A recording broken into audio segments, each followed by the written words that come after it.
Okay, welcome back once again. Chemistry 3202, Course Overviews, Unit 1, Section 1, Lesson 5, Applications of the Collision Theory. This material is based on the stse reading, Smog, Catalytic Converters, and U. This stse reading can be found at the department website, or it can also be found in the content link. So go to the content link in Desire to Learn, and you will find that stse reading. Okay, here we have a picture of any typical industrialized nation in the world. May it be Toronto, Detroit, Japan, anywhere where they have lots of industry and lots of fossil fuels being burned and lots of automobiles and things like that. And we have a sky that's filled with that wonderful, wonderful smog that you see, that brown, hazy hue that floats over the city. So let's go have a look at some of that.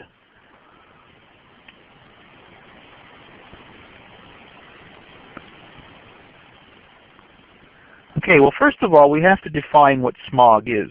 We've all seen it in pictures. We may not have witnessed it if we've never been in a great big city somewhere, but you've all seen pictures of it. They talk about it on the Weather Network. They talk about it on TV, on the news, especially during the summertime when smog alerts go out and they recommend people not go outside and stuff like that. So smog is simply a word. It's not a it hasn't been a word that's been around forever. It's about 100 years old, we figure. And it refers to the condition that arises when smoke emissions are mixed with some moist, foggy air, and it causes the air to turn brown. It's more correctly termed photochemical smog, and it's distinct when you see it. You won't confuse it for anything else, because when you see the sky is brown and yellowish hazy, that's smog. Okay, so it's the form of pollution resulting from the action of sunlight on nitrogen oxide and hydrocarbon emissions, basically from automobiles and other forms of industry that's burning hydrocarbon compounds. All right, so it's the act of sunlight acting on the nitrogen monoxide and the hydrocarbon emissions. So where would that come from? Okay, or what other things would be involved in smog? Well, smoggy air contains carbon monoxide, nitrogen dioxide. It contains some unburned hydrocarbons. Now, where would unburned hydrocarbons come from? Well, we all have one of these old lawnmowers at home, or a chainsaw, or a two-stroke skidoo, where you get lots of smoke and emissions coming from the vehicle or the apparatus that's not completely burning the gas, right? Cars that are not tuned up very good. So that's where we get the unburned hydrocarbons. And of course we get some ozone in this smog as well. On smog alert days, all these particulate matter and all these different gases that are in the smoggy air makes it very difficult to be breathing on these hot sunny days when the sky is just ugly. All right, and finally, one of the main problems, I guess, with smog is the high levels of ground level ozone that forms when the nitrogen monoxide that comes from the cars, remember, as this is being spewed out by all these automobiles and trucks and things that are burning the gasoline, the combination with oxygen produces ground level ozone as a byproduct there, and that's of serious consequences. Here's the smog reaction then, where we have the nitrogen monoxide coming from the automobile exhaust, and there's a series of reaction steps here. Now you notice that step 3 and step 4 are the same reactions, but it happens twice. All right, so step 4 is there twice because this reaction happens 2 times. All right, so let's see if we can't figure out what the overall reaction is here. So I'm looking at this and we're saying, okay, the NO3 is produced in step 1, it's consumed there in step 2. 2NO2 in step 2 is being immediately consumed in step 3. The oxygen atom in step 3 is being produced there and then immediately consumed there. So those guys are all disappearing. Okay, the NOs are all on the correct side. They're all on the left-hand side. Nope. Okay, this guy's on the left. These guys are on the right. So the NOs can cross out. NO crosses out with that guy. That one's on the left. That one's on the right. So they cross out. What are we left with? Well, we're left with an oxygen on the left and 2 more oxygens there, and then we're left with 2 ozones on this side. So the overall reaction here is 3 oxygen are reacted to produce 2O3, and the nitrogen monoxide is acting as a special substance here. I'm going to change the color of that guy and put a little circle around it, because this guy is being consumed in steps 1 and 2, and it's immediately being recycled in steps 3. So it's being produced again in step 3. So the NO is a little bit different than the NO3 and the O's. They're getting produced and then consumed. The NO is getting consumed and then produced. So the NO is acting as the catalyst. It's what's speeding up this chemical reaction. And that's what produces the ground level ozone. So as the nitrogen monoxide is being pumped out of the cars, immediately it undergoes a catalyst reaction, in which case it catalyzes the breakdown of oxygen to produce ozone. Now the bad thing about this is that NO is acting as a catalyst. Another aspect of catalysts is that they get recycled. So once this mechanism occurs once, the NO gas is once again released and then continues on to break down more and more oxygen. So it's a big problem here. It's a catalyst. It doesn't disappear. It doesn't go away. Once it's in the air, it continues to do its damage over and over and over and over again. And the more we get out there, the more it works. Okay, there we go.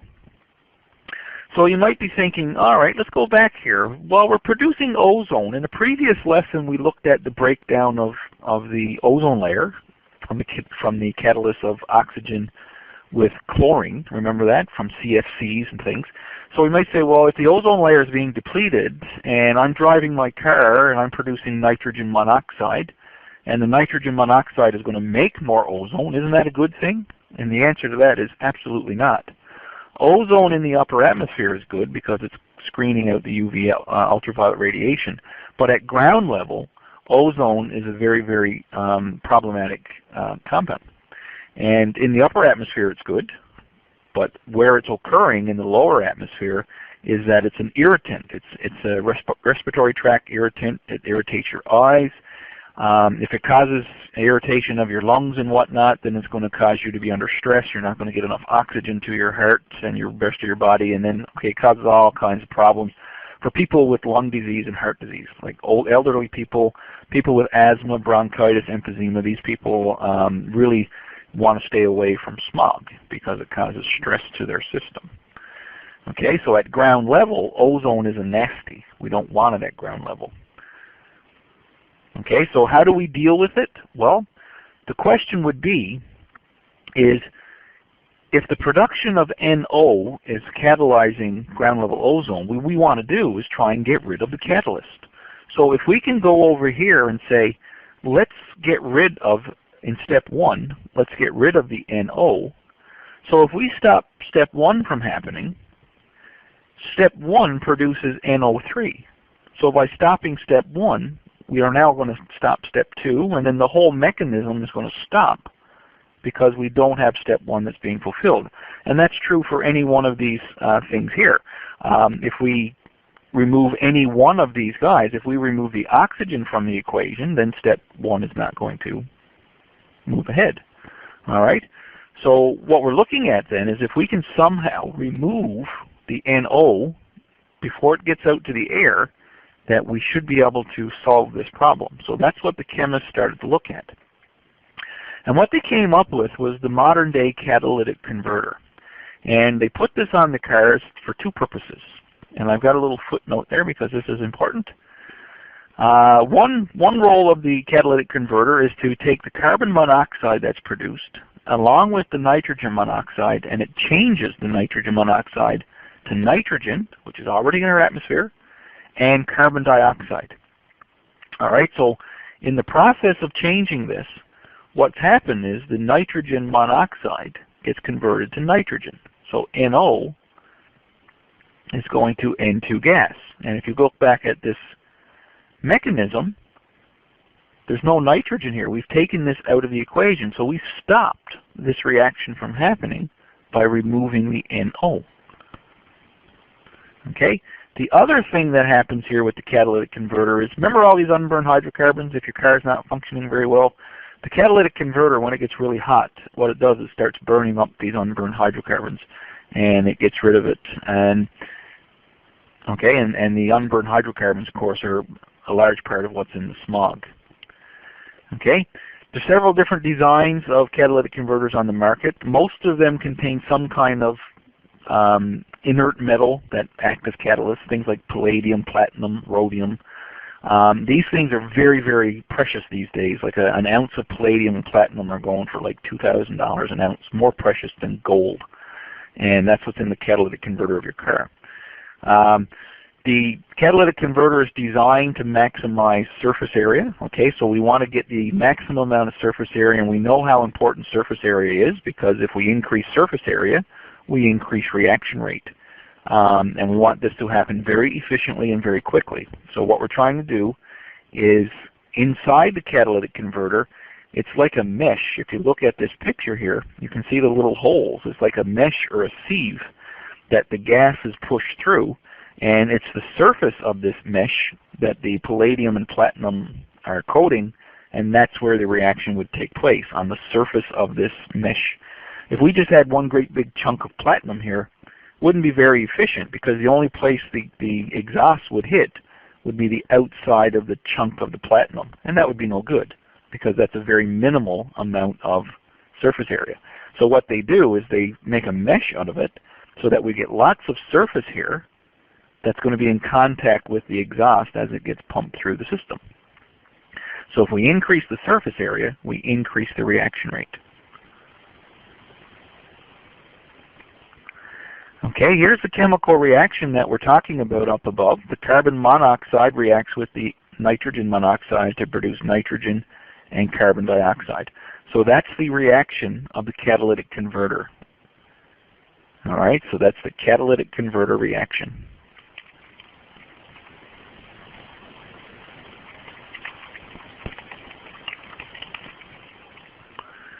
And there we go.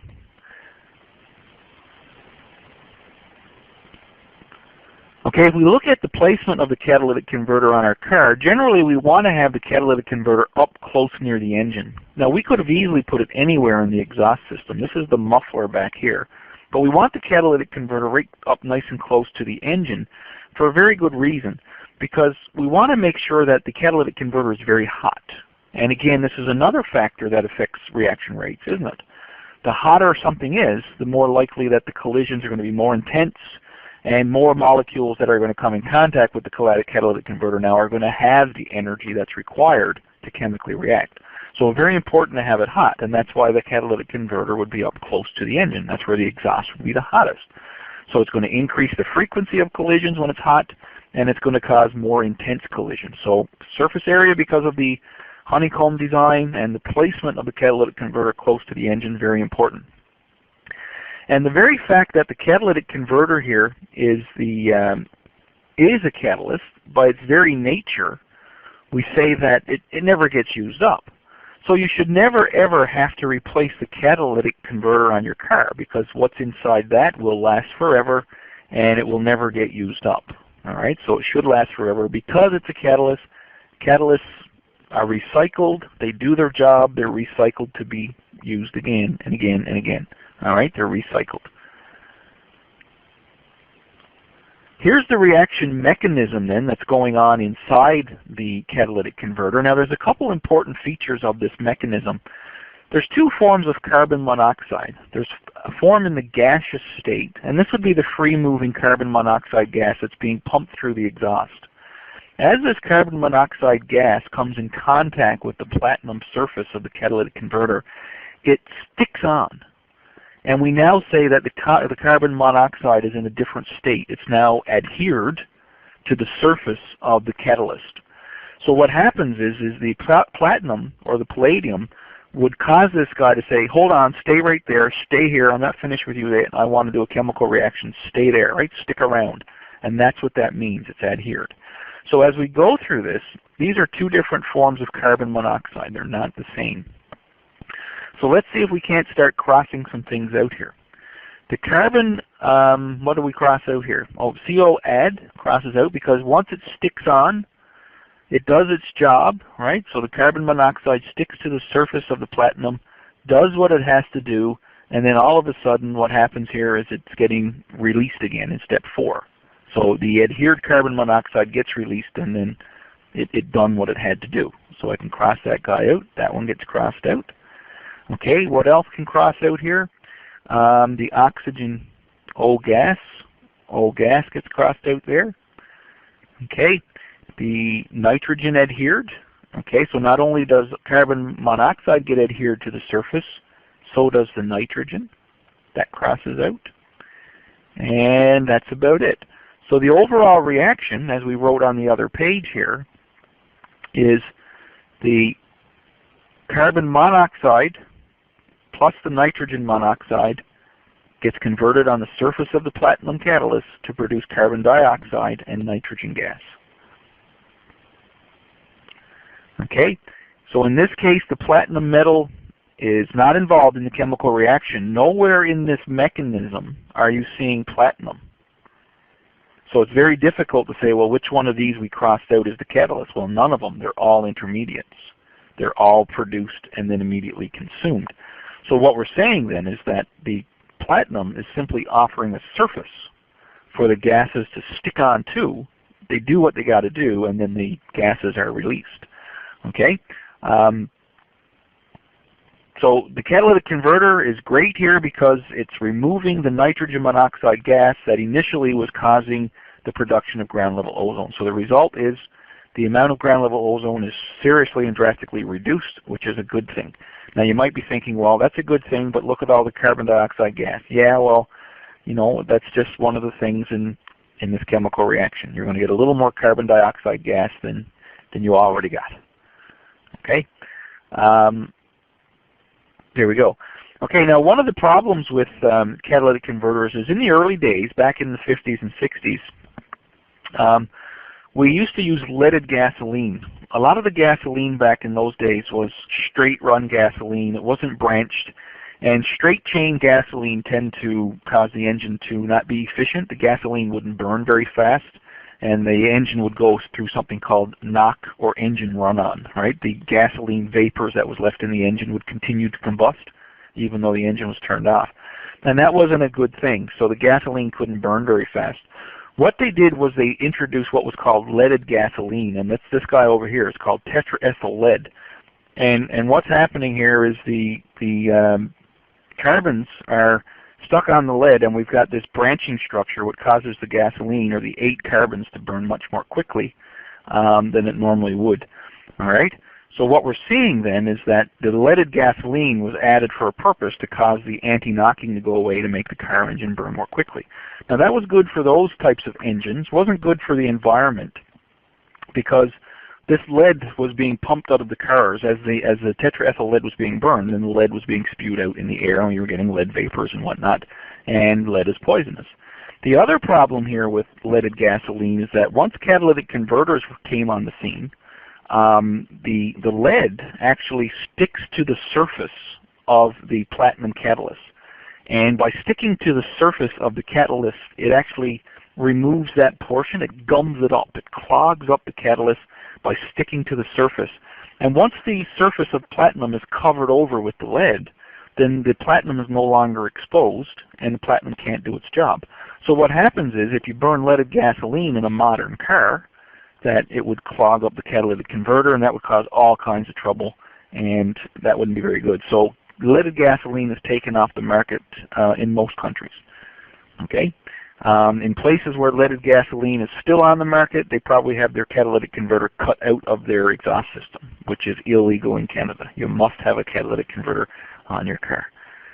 Okay? The result, of course, is the clogging up of the catalytic converter causes the surface area to drop, and then obviously a lower surface area means slower reaction rate.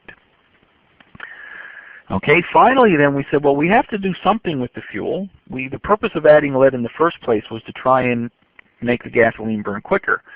You notice that one solution creates another problem, and that's how it goes with technology generally, right? One solution to one problem generates another problem somewhere else.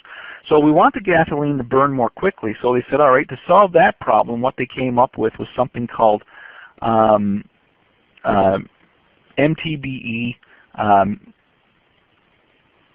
okay, trimethylpentane, okay, methyl tertiary butyl. It's a ketone there, and what's happening, of course, is again you can see the branching of this ketone, and this allows it to burn more quickly. This is a very good molecule because not only do we see the branching, but we also now have an extra source of a bit of oxygen to get in the engine as well. So it's going to cause the combustion to be really quick and really efficient. Now again, that solved the problem with leaded gasoline for, like, if you have an old car like a 1960 whatever, you may need to burn this fuel additive so that your car burns nice and smooth, because you can't buy leaded gasoline anymore. But of course, by adding this to your car, it makes your car run smoother. But again, one solution is another problem. Okay, it burns really quick. It provides oxygen. The problem is that MTBE is a very controversial additive. What happens is it gets in gasoline, and sometimes if it leaks into the environment, it dissolves in water, it gets in groundwater, and it's known to be a carcinogen, and of course for that reason it's not good stuff to have around if it finds its way into water supply. So if you have a gas spill or something like that. Anyways, read up all about this in the stse, and don't forget to take advantage of our free online tutors. They're there all the time. Check out the tutor link and have a look at their schedule to see when they're available. They can help you out with this stuff. They're really good. Okay, don't forget to do the stse reading.